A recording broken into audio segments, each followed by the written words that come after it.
Last time on this channel, we had a look at Batman Return of the Joker on the Game Boy, a somewhat decent platformer marred by some questionable design decisions. Today, we'll be covering the other two games, plus a Super Nintendo prototype that was never officially released. The NES one dropped first, so let's dive in, starting with that one, Batman Return of the Joker.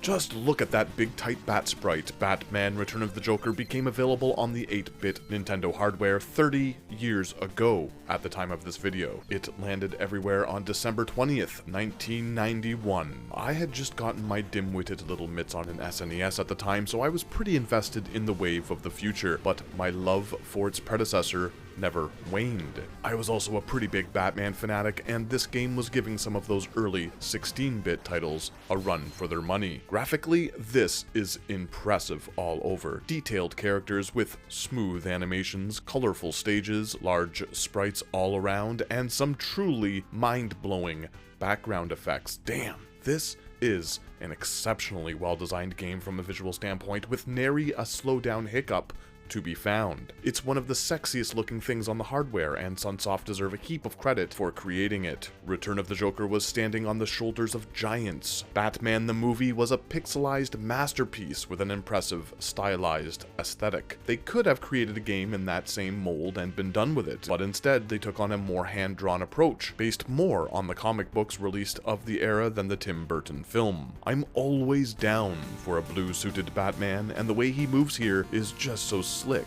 and well animated. When I first got my hands on this thing 30 years ago, this entire sequence blew my damn mind.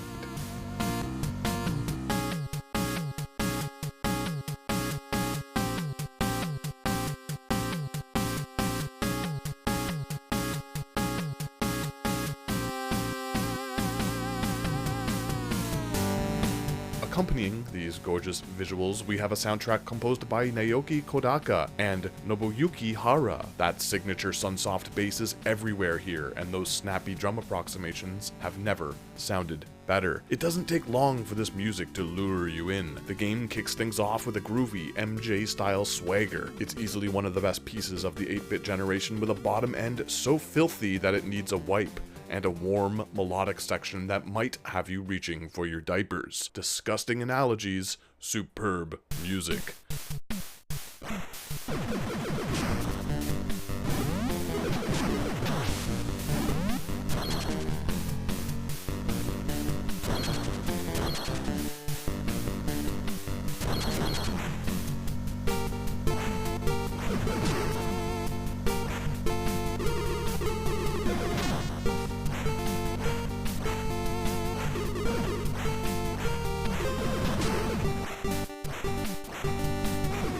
This is a Sunsoft game for the NES, so you know it's going to be at least very challenging. Most of the time, Return of the Joker is fair, and by most of the time I really mean sometimes, but we'll get into that later. When it comes to level design, this is a pretty straightforward linear action game. The first two stages do an excellent job showing new players the ropes. There are a few places in these early sequences to test out Batman's skills and to get accustomed to the large sprite size. Our boy in blue can feel a bit like a tank due to the detailed way he animates, but the game's pace complements the protagonist's actions the majority of the time. Occasionally, it feels like the slide isn't as reliable as it should be, or that the jumps are just a tad off, but it should all eventually click sooner than later. Return of the Joker requires a bit of patience.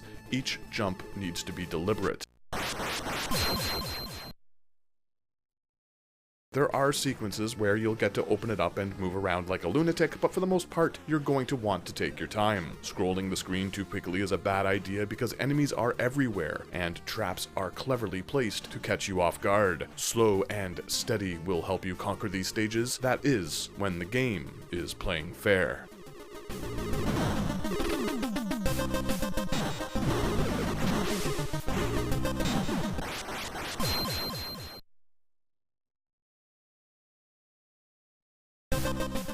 So I mentioned the first 2 levels and how I think they perfectly introduce newcomers gradually to this challenging game. All of that hits a wall once we've reached this 3rd area. I can only imagine how many people decided to quit this thing here. It's cheap, unnecessarily punishing, and poorly designed, but here's the thing. The 2 platforming sections that lead up to the boss are infuriating to learn, but 2 of maybe 3 or 4 stages that play out this poorly. The next 2 areas are a breeze compared to this snowy section, which makes the difficulty feel extremely uneven. Throughout the game, projectiles often appear from beyond the border of the screen. Knives, bullets, missiles. Most of the time it's pretty easy to shrug these off and dismiss how cheap of an attack they are. In this 3rd stage, it's impossible to ignore because there are tight jumps over death pits everywhere, and these blizzard boobs fire fast from out of bounds.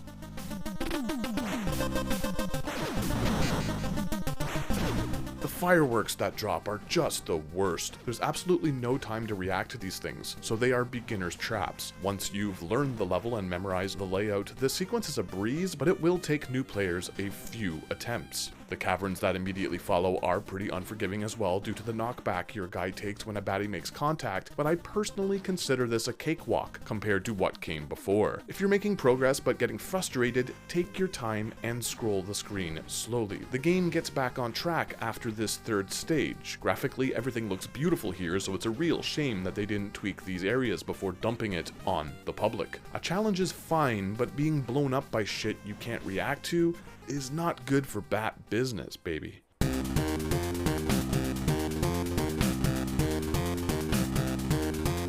Fortunately, the respawn points are as generous as its predecessor, only this time Sunsoft have included passwords that bring you directly to specific chapters. If you died in stage 3-2, you'll be able to pencil down the code and return once you've had the chance to calm down. The only area you can't drop into with this feature is the final one, since it's the Joker's last stand. It's pretty easy to complete the game in one sitting, so the password system feels like a superfluous gesture, but ultimately it's an inoffensive addition. Personally, I find it fun to start a fresh run, improve my skills, and test out new strategies. Death has little to no penalty here in Return of the Joker with its unlimited continues, simple passwords, and brief stages. There are no checkpoints in any of the chapters, but you'll hardly mind because the game wants you to succeed. The NES didn't have a lot of action games like this. In a lot of ways, it reminds me of some of the slower, methodical arcade titles. Things like eSWAT and RoboCop come to mind, but it also gives me quite a few 16-bit Sega flashbacks. No, not that flashback. Never that flashback. Batman has a bit of a Joe Musashi thing going on here. A real meticulous movement sort of experience. The Revenge of Shinobi. Mega Drive, Genesis owners had a ton of these arcade-inspired action titles to play at the time, but the 8-bit Nintendo machine did not. There aren't any health pickups at all throughout this thing, but again, it doesn't really matter due to the structure of the stages. Ammo crates are absolutely everywhere in these crammed environments, so Batman can frequently adjust his arsenal. There's quite the disparity between the best weapons and the worst. C is for crossbow, it's good enough to... Yeah, the C is a powerful crossbow that kills most enemies dead in a single hit. If you have good aim and prefer not to mash, this is a great kit. The N, or Sonic Neutralizer, shoots 2 sets of batarangs in a crisscross pattern, and it's probably the most versatile of the weapons. B is a batarang with a homing quality, which is pretty self-explanatory, but it's very weak. It'll also lock onto weapon crates instead of the closest enemy if it has the choice, which makes it a pretty poor option in my eyes. Finally, there's the Shield Star, which does this. It spreads holiday tinsel treasures and snowy cheer to all of the grumpy minions. Tingly tingly tingly doo. Each of these pickups has a unique charge attack. Some are better than others. The homing batarang's alternate shot looks like it can do some serious damage, but it is very finicky and blows its wad if you jump, which results in a pretty underwhelming perk. Bottom line, stick with the N or the C. Ignore the others. Some capsules have a little orb on the inside. Collecting 8 of these transforms Batman into a golden powerhouse, who automatically showers all of his projectiles in a temporary invincibility state. When I was a kid, I thought this was super cool because I had a gold-suited backpack Batman from the Keaton line of toys. You know, the action figures with weird color schemes and accessories that would get released at the tail end of a product's relevance. The spruced up ones built from the original molds to drum up sales. I suppose the biggest elephant in the room is that Batman appears to be using a firearm here, which, yeah, I guess that's a problem if you care. He's technically never using bullets, but his wrist projector weapon is a literal firearm, so if that bothers you, I don't know what to say. Fisting enemies is no longer an option, and the wall jumps from Sunsoft's previous 8-bit NES effort are completely gone.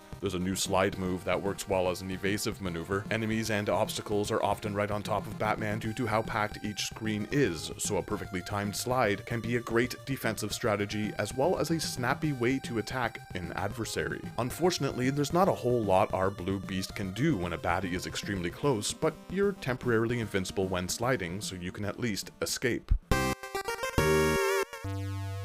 All of the big bads have their own dedicated level chapter with excellent introductions to get you into the fighting mood. These bosses are massive and well detailed with decent attack patterns to suss out. I'm a big fan of the design here. The life and backpack invincibility bars get replaced by a gigantic energy meter, which really adds to the intensity of these head-to-head battles. Sunsoft were full of interesting tricks when they were firing on all cylinders, and it's this level of ingenuity that made them one of the best during this era.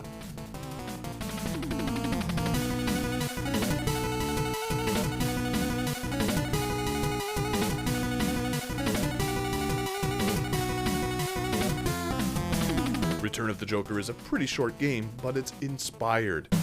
The stages are all quite varied. There are horizontal and vertical platforming areas, auto-scrollers, big boss battles, and even a couple of shooter sequences. There's a lot to love here, and it's clear that some heart was put into this thing. Unfortunately, Return of the Joker has gotten pretty pricey over the years. The game has a special chip under the hood which has made it an appealing donor cart for reproductions of Sunsoft's own Mr. Gimmick, a great platformer in its own right that was only released in Japan as well as Scandinavia of all places. Like, what an oddly specific market to hone in on. It's kinda sad that this thing is getting so expensive. This and the original Batman game on the NES are unlikely candidates to be offered digitally or included in any packages, due to them being licensed properties. Sunsoft were wise to lean into Return of the Joker's audio and visuals when it came to marketing. Advertisements at the time compared this thing to the early batch of 16-bit titles. Sadly, when this game was ported to the next generation a few months later, it suffered in almost every way. Sunsoft were just starting to shuffle some of their games off to other developers during this era, which was the beginning of the end for them as a prominent company. They outsourced this port to Ringler, a studio with only one game under their bat belt at the time, Mario Lemieux Hockey.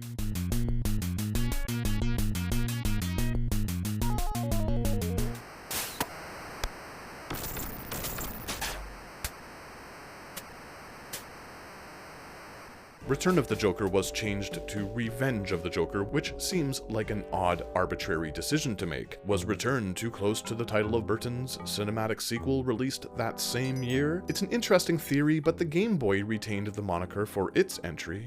So, is it a Nintendo thing? I don't know. Probably not, because the unfinished SNES version was also called Revenge. Interestingly, the Game Boy was one of the few kits that didn't receive a Batman Returns entry. It must have been clear that Konami were soon to take over the licensing rights, so Sunsoft was probably trying to get as many games out there as possible before that deal dried up. The Genesis and Super Nintendo both had their own Batman Returns games. Maybe they had to change the name because their competition owned the rights to the word return. I have no idea, and I've not yet found any information about it online. Sunsoft might have just wanted to keep their distance from this thing, out of embarrassment, but that doesn't hold up because the stage transitions have that chunky, bold logo everywhere. Whatever, it doesn't matter. Pushing forward.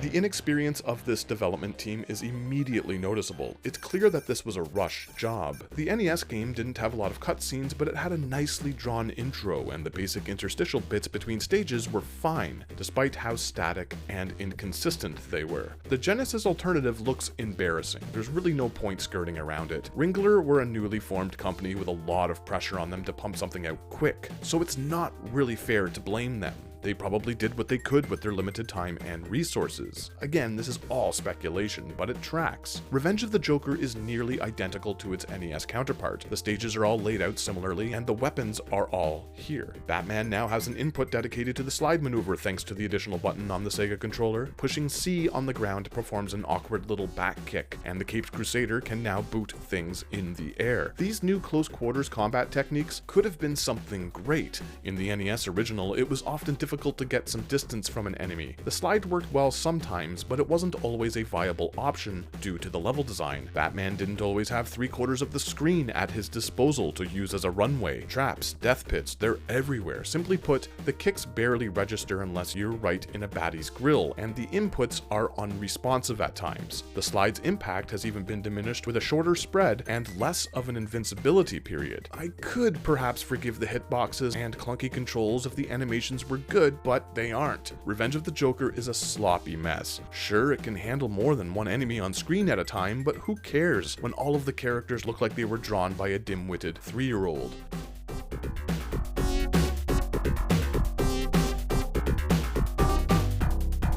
Controls, the visuals, the music, the visuals, the combat, the visuals, right. So, the visuals, this art style is interesting. There's a real store brand Bat Knight action hero coloring book thing going on here. It's one part Amiga with a generous helping of CDI Zelda character designs. What is going on with these faces? The illustrations that pop up in between stages aren't too bad, but get a load of the mug on Batman in these versus images. Yikes. Concept art from David Lynch's cancelled prequel project. The visuals here are as embarrassing as this channel at times. You can barely tell what's going on in this second stage, and level 3-2 looks like a hastily painted acrylic piece with Lego bits glued onto it for a color pop. Who said this was okay and let it out the door?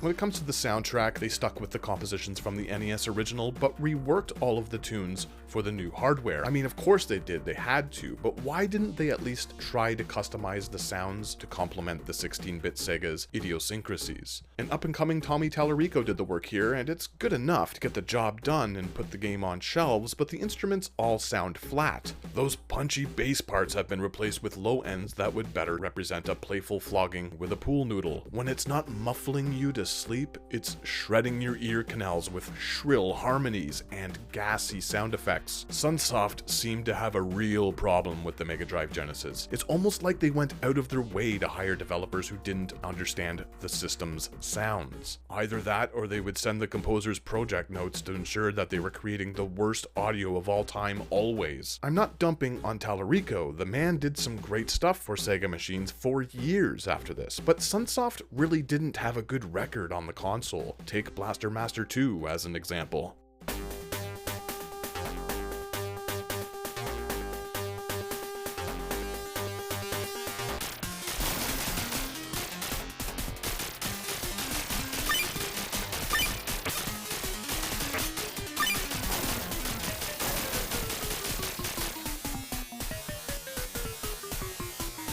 Revenge of the Joker's music isn't even in the same ballpark of bad as that. It's merely a bit thin and scratchy at times. At the very least, the melodies are audible and the instruments aren't terrible. The NES just sounds so much better in comparison because the music was designed with the hardware in mind. I've got to say though, I do have a soft spot for the horizontal shooter stage theme. It makes me feel like I've won a prize on a 70s game show.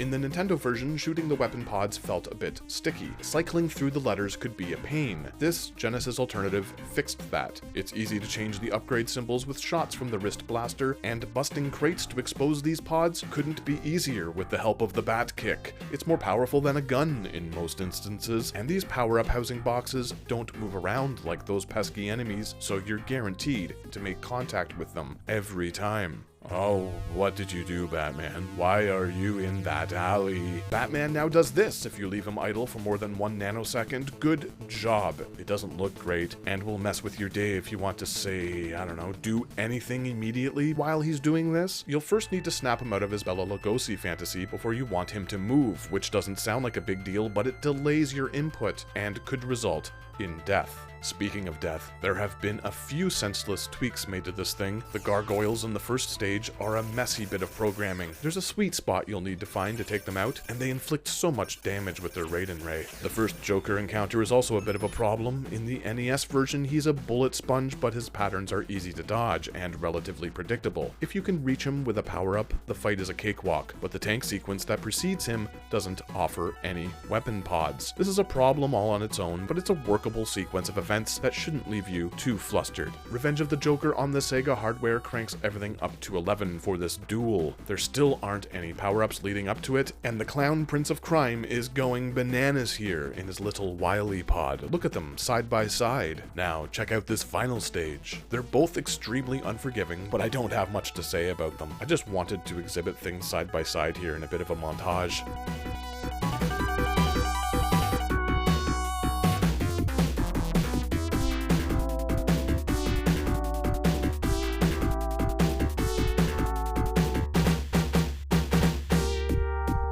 If you can find Revenge of the Joker for less than $20, I'd suggest picking it up. It's not a great port, but it could have been much worse. There are more enemies, uglier sprites, and confusing backgrounds, but Batman can kick in this one barely, and the screen can now be pushed a bit further horizontally so you can get the drop on a few of the baddies before they fire off their projectiles. The backpack power mode can now be saved up and activated anywhere by holding all 3 face buttons, but normally when I play, I rarely have enough orbs to get my guy there. All in all, this is a below average action game that should have been much better.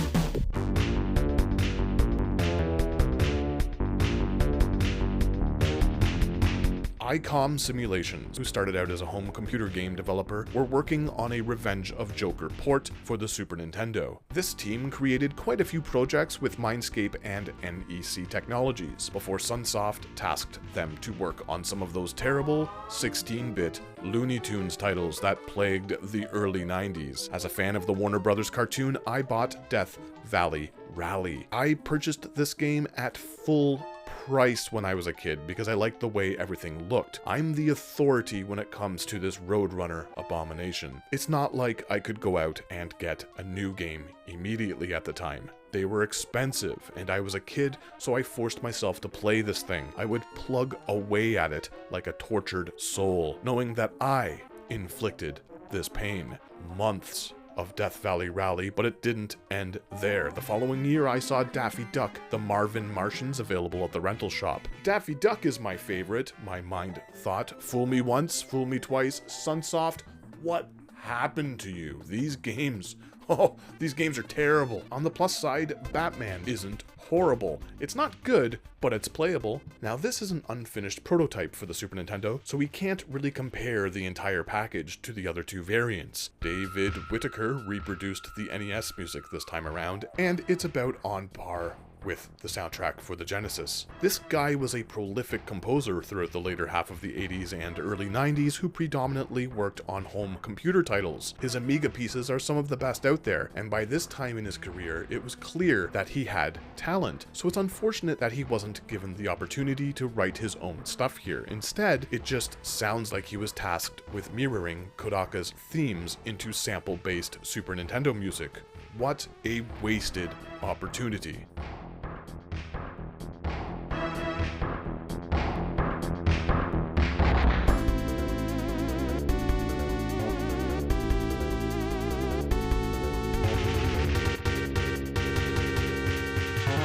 this game changes things up here and there. Some of these differences can be attributed to this being an unfinished project, but there's enough here to get a good idea of what the developer was going for, and the majority of the stages are intact, as well as playable. I know I made a flippant crack about how the Genesis version looks like an Amiga game, but this thing really does look like an Amiga game. The colors have that crisp, neon bright style going on, and the environments are glossy with chunky, repeated assets. It doesn't look bad, but you can definitely see that this thing needed a bit more time in the oven. The shooter stages are now extremely hectic and lengthy, with swarms of aerial enemies everywhere for Batman to eliminate from his recliner chair. It's possible to hold the attack button down for a rapid stream of projectiles in these sequences, which is a nice touch. There are also some really cool background effects going on that let you know you're playing a Super Nintendo game. Enemies had the tendency of getting a bit repetitive in the other two versions. There was a lack of variety there, and this incomplete port is no different. The Genesis version's baddies were more aggressive than those from the NES original, but there are sequences here that are straight up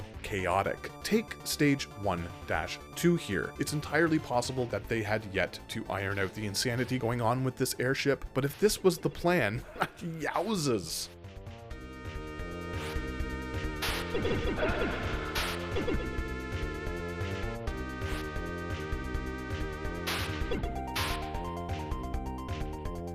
Some of the assets feel jumbled around. The second major boss is now a regular enemy in the elevator autoscroller section, and entire chunks are missing in general. There are new traps, enemies, and environmental changes, such as these snowmen here in the Blizzard stage. There are certain areas that are definitely more polished than others, and I wouldn't recommend buying a physical copy, simply due to this not being a completed project. There were a few times where regular enemies would drain my health in 1 or 2 hits, so I'd have to memorize ways of getting around them. The heads-up display is nice and clean, with more information shown. You can now clearly see which weapon you are armed with, which was admittedly never an issue in the other two games, but at the very least, it's something. Destructible boxes still hold power-up pods, but they can't be shot at in order to cycle through the abilities. This was probably something they planned on tweaking eventually, but the project was canned, so we'll likely never know for sure. Gold Suit Power Pack Batman can once again be activated at any time once he has accumulated enough super points, and the slide has been reverted to the simple way it was executed in the NES game. This time, it doesn't do damage to enemies though, which is kind of lame. Like its Genesis counterpart, the sea weapon's power has been drastically decreased, but at least you still have the sprinkler nozzle attachment to spread holiday cheer. This game was clearly a rush job that couldn't make it out the door in time before Konami claimed the rights, but there seems to be a bit more heart here than the Genesis alternative. Both teams were working on these games concurrently, so maybe it was just a case of one product barely making the deadline while the other got scrapped. Even Batman was rushed out the door because he's still trying to finish his breakfast. Chew your bagel, Master Bruce.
It's pretty clear that the 1991 NES original is the way to go here. It's a truly spectacular piece of work, and a technical powerhouse. I'd go as far as to say that it's one of the best looking games on the hardware. The Genesis one is not, and the unreleased Super Nintendo port was never given the chance to live up to its potential. Chances are it wouldn't have been very good, but Sunsoft should have released it anyway. They weren't always publishing quality during this era, so what would the difference have been? Next time on this channel, more Batman. Same bat time, same bat channel, so stay tuned.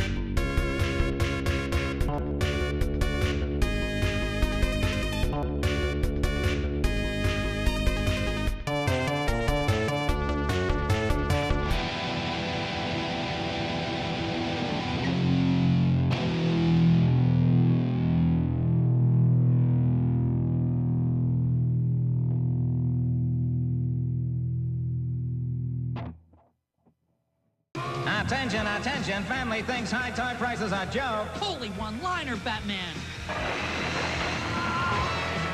Drop your punchline, Joker! Listen, folks, only at Zellers are you protected by... The law of Toyland. Nobody beats Zeller's prices on toys. Nobody. Color change Hot Wheels are just $1.77 each. And Micromaster Transformers are just $6.97 each. You're protected at Zellers because the lowest price is the law.